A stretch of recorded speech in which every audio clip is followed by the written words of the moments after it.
دوستو، دوڑ دھوپ بھاگ دوڑ اور شدت ہے معاملات کے اندر۔ کچھ لوگوں کو ایسی چیزوں کی بھی جلدی ہے جن میں جلدی نہیں کرنی چاہیے، اور وہ دوڑ ساری کس بات کی ہے؟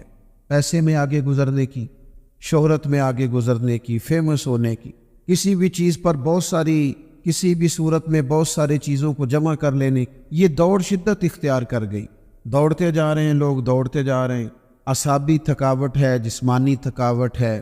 اور اس دوڑ میں ایسے لوگ شامل ہیں کہ جو اب وقت تھا کہ وہ لوٹ آتے، پلٹ آتے، چیزوں کو دیکھ لیتے۔ بہت سارے ٹارگٹ ایسے تھے جو انہوں نے اچیو کر لیے، اب ان کو واپس لوٹنا چاہیے تھا، لوٹ نہیں پا رہے۔ قرآن مجید ہماری رہنمائی کرتا ہے، قرآن مجید ہمیں ایک سبق دیتا ہے، ایک بات کی جانب ہماری توجہ کراتا ہے۔ قرآن مجید کہتا ہے دوڑ لگاؤ، ایک دوسرے سے آگے نکلو، ضرور نکلو، لیکن فرمایا فاستبقوا الخیرات، نیکیوں میں ایک دوسرے سے آگے نکلو۔ بس تم نیکیوں میں نکل جاؤ، آگے خیر کے کاموں میں، حسنات میں آگے نکل جاؤ ایک دوسرے سے۔ اس کے لیے جلدی دکھاؤ، جلدی سے کوئی نیکی تمہارے ہاتھ آتی ہے اسے کر گزرو۔ ساری زندگی ارادے اور منصوبے نہ بناتے رہو، خیر کٹھی کرو، جد و جہد کرو۔ ایک تو ہم سب جانتے ہیں کہ وقت کب آ جائے گا اس کا پتہ کوئی نہیں، خدا نخواستہ صحت کب ساتھ چھوڑ جائے گی اس کی خبر کوئی نہیں، اعصاب کب کمزور ہو جائیں گے جانتے نہیں، کس وقت زندگی میں کون سا موڑ آ جائے گا سمجھ نہیں آتی، صحت حافظہ کس وقت کس سمت نکل جائے گا پتہ نہیں چلتا۔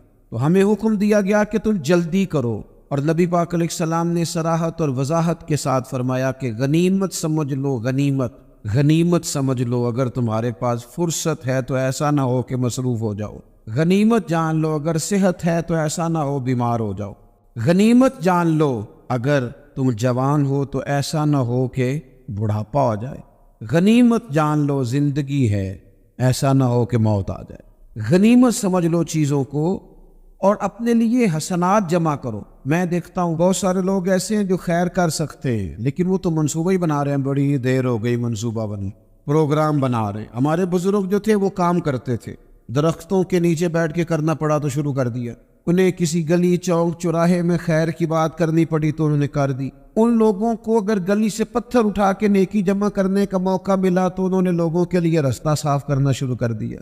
اگر ان لوگوں کو کسی بندے کو خیر کی بات بتا کے دل کو تسلی محسوس ہوئی تو وہ کرنا شروع کر دیا۔ جو نیکی جو خیر ہمارے دائرہ کار میں ہے، دائرہ اختیار میں ہے، ہماری پہنچ، اسے کیوں چھوڑا جائے؟ نبی پاک علیہ الصلوۃ والسلام نے فرمایا نیکی کو کبھی حقیر نہ سمجھو، کچھ نہ ہو سکے تو مسلمان بھائی سے مسکرا کے ملاقات کر لینا، اللہ صدقے کا ثواب عطا کر دے گا۔ آپ نے کافی ساری ماشاءاللہ سبحان اللہ کہی ہے، پر یہ مسکرا کے ملنا آج کل مشکل ہو گیا یہ کام بھی، کیونکہ یہ دور ہے ناراض لوگوں کا دور، اس میں ہر کوئی کسی نہ کسی سے ناراض ہے، تو مل تو لیتے ہیں مسکرا کے نہیں ملتے۔ ملاقاتیں تو ہو جاتی ہیں، لوگ تو ہر روز ایک دوسرے سے ملتے ہیں، پر یہ دل کم ہی کسی سے ملتے ہیں لوگ، پر ملتے زندگی نے وہ عجیب لمحہ تھا، وہ میرے ساتھ تھا پر میں تنہا تھا۔ لوگ ملتے ہیں پر ملنے کو تیار۔ حضور نے فرمایا نیکی کو حقیر نہ سمجھو، کچھ نہ ہو سکے تو ذرا مسکرا کے مل لینا۔ کیا معنی ہے کسی سے ملنا تو راضی ہو کے ملنا۔ یہ جو مزاجوں میں گھٹن ہے طبیعت بلا وجہ کی ہے، بعض جگہوں پہ کوئی شرعی پس منظر نہیں، کچھ نہیں، بلا وجہ۔ نیکیوں میں ذرا جد و جہد کی جائے، کوشش کی جائے، حصول حسنات میں کوشش کی جائے۔ ہم نہ بڑے سست ہیں، دنیا کے معاملے میں چست ہیں اور خیر کٹھی کرنے میں سست ہیں۔ جلد از جلد آپ دیکھیں ہمارے بزرگوں نے بہت زیادہ کام کیا ہے، بہت زیادہ۔ اس کی وجہ یہ تھی کہ وہ دوسروں کے کام پہ نہیں توجہ دیتے تھے، اپنے کام پہ توجہ دیتے۔ آج کل ہمارا یہ مسئلہ ہے کہ ہم نیکی اس لیے نہیں کر پاتے کہ ہماری اپنے کام پہ توجہ کم ہوتی ہے، دوسرے پہ زیادہ ہوتی ہے۔ نتیجہ کیا نکلتا ہے؟ دوسرے کئی دفعہ آگے نکل جاتے ہیں، اور ہم جو بھی منصوبے بنا رہے ہیں، پروگرام طے کر رہے ہیں، وہ معاملہ پیچھے رہ جاتا ہے۔ تو زندگی میں جلد از جلد خیر جمع کرنے کی کوشش کرنا، جلد از جلد۔ امام بخاری کی عمر 62 سال ہوئی ہے، اور قرآن مجید کے بعد وہ صحیح ترین کتاب امت کو دے گئے۔ کو بہت لمبی عمر نہیں، 62 سال عمر مبارک پائی۔ کتنا ہمارے بزرگوں نے کہا، حضرت عمر بن عبدالعزیز کی عمر 39 سال ہوئی، پوری 40 نہیں۔ کتنی خیر بانٹی انہوں نے زمانے میں۔ کام نہیں کرتے، پروگرام نہیں بناتے، ہم خیر نہیں جمع کرتے. خیر جمع کرنے کا وقت تو ہے، فٹافٹ کر لی جائے. پھر تو اس طرح کا ٹائم آ جاتا ہے کہ انسان زیادہ نماز پڑھنا چاہتا ہے، نفل پڑھنا چاہتا ہے، اس کا وجود ساتھ نہیں دیتا. اس طرح کے اوقات آ جاتے ہیں کہ وہ کچھ خیر کرنا چاہتا ہے، پھر اس کے پاس موقع نہیں رہتا. وہ لکھنا، پڑھنا، پڑھانا، سمجھانا چاہتا ہے، پھر قواعد اتنے مضبوط نہیں رہتے. جد و جہد کی جائے، کوشش کی جائے، جلد از جلد. اللہ کے پیارے رسول صلی اللہ تعالیٰ علیہ وسلم نے فرمایا، صحیح بخاری میں حدیث موجود ہے، حضور فرمانے لگے جلد از جلد نیکیاں کر لو اس وقت سے پہلے کہ فتنے رات کے ٹکڑوں کی طرح تمہارے اوپر گریں گے. حضور فرمانے لگے وہ ایسا سخت وقت آئے گا کہ بندہ صبح مومن ہوگا تو شام کافر ہو جائے، شام مومن ہوگا تو صبح کافر ہو جائے. اور فرمایا لوگ دنیا کے بدلے اپنا دین بیچ ڈالیں گے. اس سے پہلے نیکی کر لو قبل اس کے کہ الجھا دیا جائے، ذہنوں کو پریشان کر دیا جائے. کئی جگہ مسائل نہیں بنا دیے گئے، وہ چھوڑو دی یہ تو نفل ہے، چھوڑو دی یہ تو غیر معقدہ ہے. اعلیٰ حضرت فاضل بریلوی فرماتے ہیں جو نفل چھوڑتا ہے نا، ایک وقت آتا ہے سنت کے ترک کرنا شروع کر دیتا ہے. اور تارک سنت ایک وقت آتا ہے کہ واجبات کو چھوڑتا ہے، کیونکہ وہ سیلاب اچانک نہیں آیا کرتے. پہلے چھوٹا سا سوراخ ہوتا ہے، دریا کے کنارے چھوٹا سوراخ ہوتا ہے، بند نہ کیا جائے تو بڑا ہو جاتا ہے، پھر اور بڑا ہو جاتا ہے، پھر وہ سیلاب بن جاتا ہے. کیا ہوتا ہے کہ جب ہم دیر کرتے ہیں، آپ دیکھ لیں دنیا داری میں لوگ کتنے آگے نکل گئے، کتنے دنیا داری کی جو چیزیں آئیں وہ غالب ہو گئیں. میں آپ سے پوچھا ہوں جتنے لوگوں کے پاس موبائل ہیں اتنے لوگ نمازی بھی ہیں. موبائل بعد میں آ کے غالب ہو گیا سب پہ، اور نماز آپ یہ ایوریج نکالیں نا، جتنے لوگ فیس بک پہ ہیں اتنے لوگ دینی تعلیم کے میدان میں بھی ہیں، پڑھنے پڑھانے کا مزاج بھی رکھتے ہیں. جتنی نصیحتیں کرنے میں آج لوگ نکلے ہوئے ہیں، کیا اتنی خیر بھی دنیا میں بٹ رہی؟ جتنی جدید ٹیکنالوجی آ گئی سب ہم نے حاصل کر لی، بری بات نہیں، ٹھیک ہے، اچھی بات.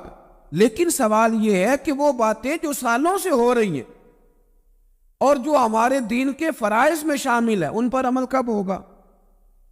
اور یہ بہت سارے لوگ ہیں نا دعوت دیتے ہیں کہ آپ تشریف لائیں، اس جگہ پہ آ کے کچھ بات کریں، تو میں دوستوں سے کہتا ہوں تقریریں تو اب بڑی سن لی لوگوں نے، تو زمانہ ہو گیا تقریریں کرتے سنتے. سوال تو یہ ہے کہ جو سنا ہے اس پر عمل کس دن کرنا ہے؟ وہ پہلا قدم جو عمل کا ہے وہ کس دن اٹھانا ہے؟ یہ کوئی گورکھ دھندا تو نہیں ہے نا کہ نشستن گفتن برخاستن. دیکھیں نا قرآن مجید کی آیات نازل ہوتی تھی، صحابہ دوڑ پڑتے تھے عمل کرنے کے لیے.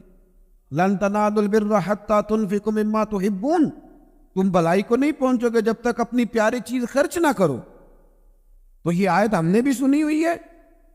میں آپ سے ہاتھ نہیں اٹھواتا، آپ خود اپنے آپ سے پوچھیں، میں اپنے آپ سے پوچھتا ہوں کب پیاری چیز لا کے خرچ کیا ہم نے اللہ کے راستے میں؟ لیکن جب نازل ہوئی تھی عبداللہ ابن عمر کو گھوڑا پیارا تھا، انہوں نے فوراً لا کے پیش کر دیا تھا. حضرت ابو طلحہ انصاری کو باغ پیارا تھا، انہوں نے فوراً لا کے حضور کی بارگاہ میں پیش کر دیا. ہم کب یہ کام کریں گے؟ ہم سن رہے ہیں، ہمیں آتی ہے، ہم آگے بڑھا رہے ہیں، لیکن جلدی سے صحابہ کا یہ مزاج تھا کہ جیسے ہی ان تک خیر پہنچی انہوں نے عمل کر کے دکھایا، جیسے نصیحت ملی اس نصیحت پر وہ عامل ہو گئے. امام جعفر صادق رضی اللہ تعالیٰ عنہ سے ایک شخص نے پوچھا حضور میں دین کی خدمت کرنا چاہتا ہوں، تبلیغ کرنا چاہتا ہوں، کوئی طریقہ بتائیں. بہت سارے لوگ ہیں آج کل جو یہ چاہتے ہیں.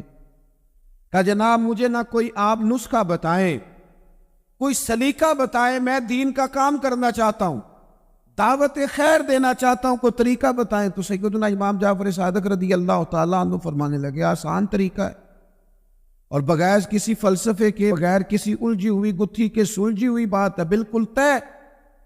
تو دین کی تبلیغ کرنا چاہتا ہے؟ اس نے کہا.